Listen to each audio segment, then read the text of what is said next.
Hello friends, welcome to my childhood home. This was the room I spent most of my time in when I was a little girl. Whether it was painting, drawing, doing homework, this is the room that had my cupboard, and this is the room where I slept. It is so strange to be back here after all of these years and see the same tile patterns. That's what's really getting to me, you know? I'm taking all of the stuff from my old house to this new house, which is actually the oldest house, you know? And it's just so bizarre because so much has changed.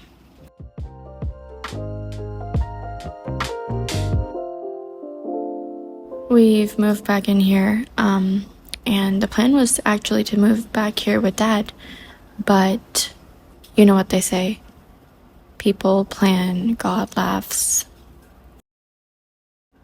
And I don't know if God is laughing, but here we are. I'm trying to find a thread of normalcy, and I do that by making art. Thankfully, I no longer have the curse of perfectionism. I try to let the art flow through my body and through my hands and onto the paper, whatever that may be, whatever that may look like. Most of my sketchbook pages actually look like proper trash, and I really do prefer it that way. It keeps the edge off. I don't need to perform. I don't need to be perfect. I can just be myself. And kind of like embracing myself in all forms has been so liberating. Although I do tend to go back into old habits and try and kind of see myself from the perspective of other people, the people around me, and kind of mold myself into the what I think they want me to become, and the way they want me to act, the way they're indicating that they'd rather that I do this or that. And all forms of people pleasing are very, very difficult to manage, and I'm just glad that I don't do it to the extent I used to anymore. If you know me, then you know that for a very long time I've had issues with perfectionism and people pleasing. But in the year 2025, I am happy to announce that I am so much better than I was before. And new issues have taken the place of those. Fantastic.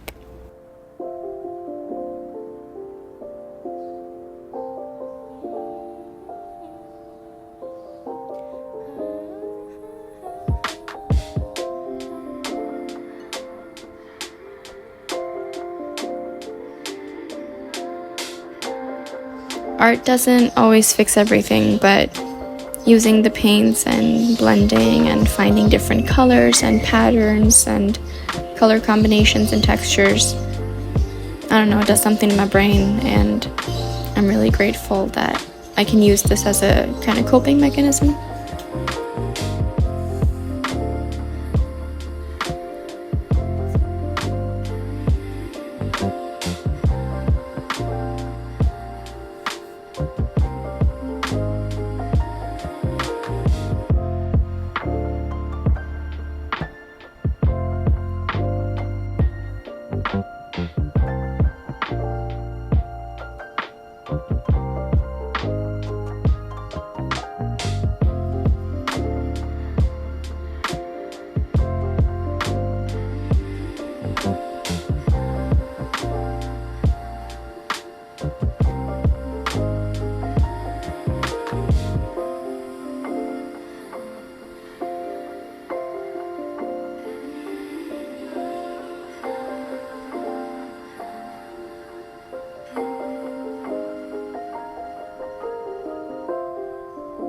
Part of the struggle of furnishing the house has been money. And so we went to Sunday Bazaar to find some thrifted items. Finally found a really good curtain and 2 bathroom mats.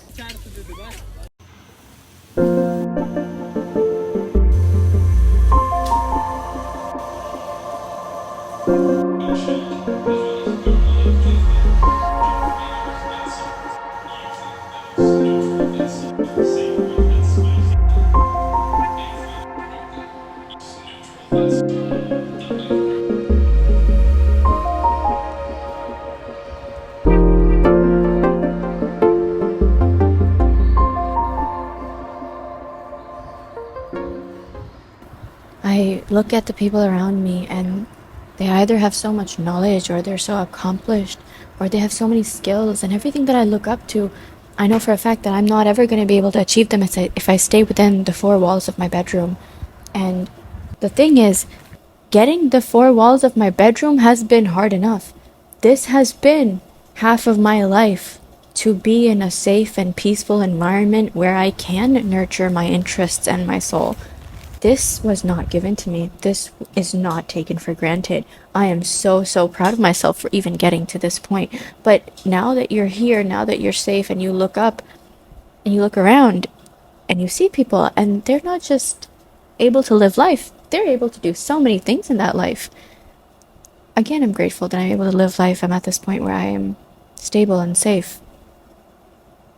And I have adult money, and I can buy things, whatever I want.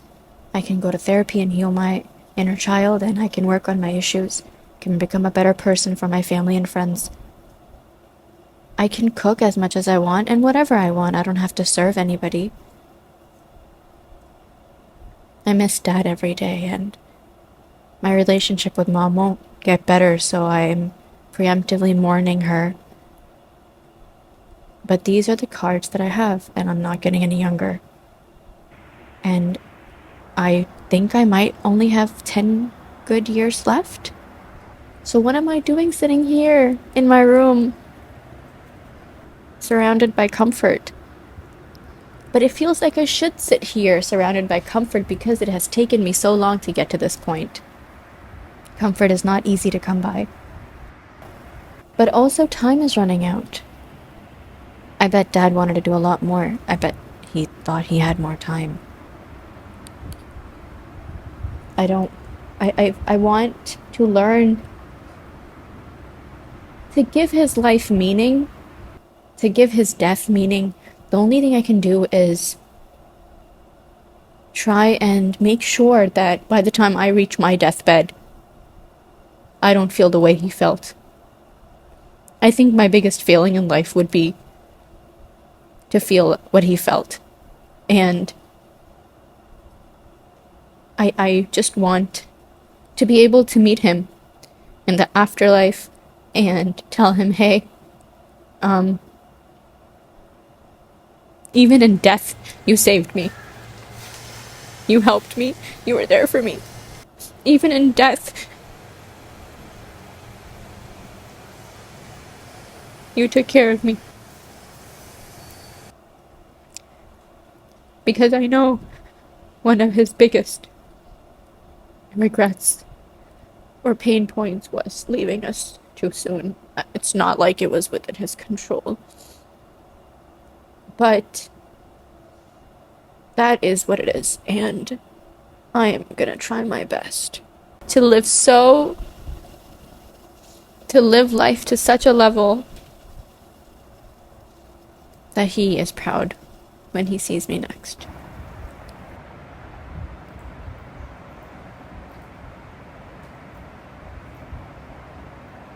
So it's basically like Maggi, except it's spicier. I understand the Korean inspiration they're going for, but the noodles are just very Maggi, and they're not very...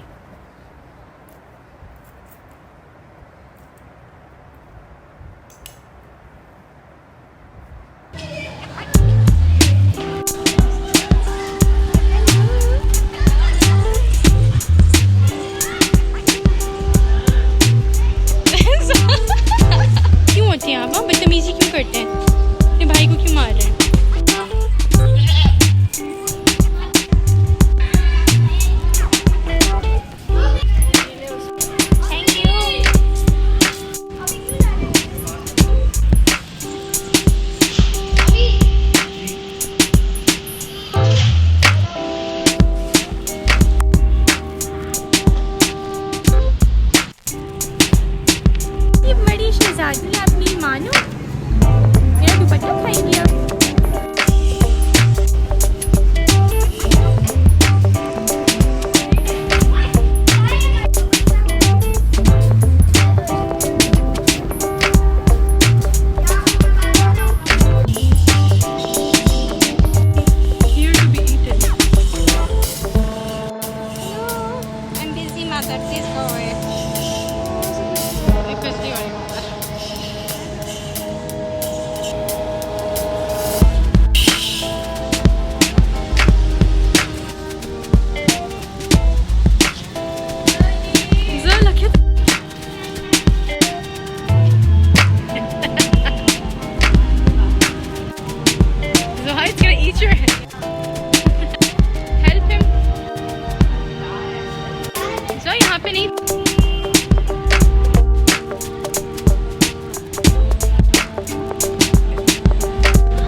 big shed.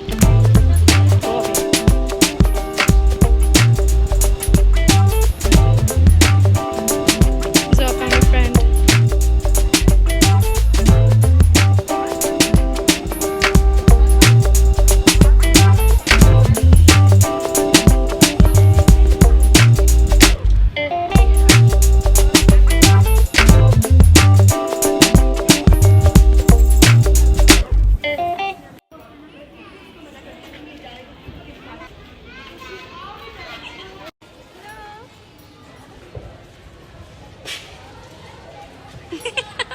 The impact is still there, you know what I mean? So you have trauma for 1 month and you process the trauma in the second month and then it repeats, and that's how almost half the year has gone by. And I really pray to God that no more trauma will happen this year. I really cannot take any more. There is something to be said about castles and kings and queens and chess pieces that never move. And if there's a poem there, I'm missing it because I don't really have a takeaway, if I'm being honest. There's no need bow to tie on any of this. I'm just here trying to live in a house that remembers everything. I look at the walls, I look at the tiled floor, and so many memories just come rushing back, and it's kind of traumatic to live in two timelines at once. One where Dad was alive and now one where he's not. One where I was a kid and now I'm not. I guess the way I keep going is by trying to forget a little bit. Just a sprinkle of dissociation, if you will. And I guess the hope is that over time, I won't need to anymore.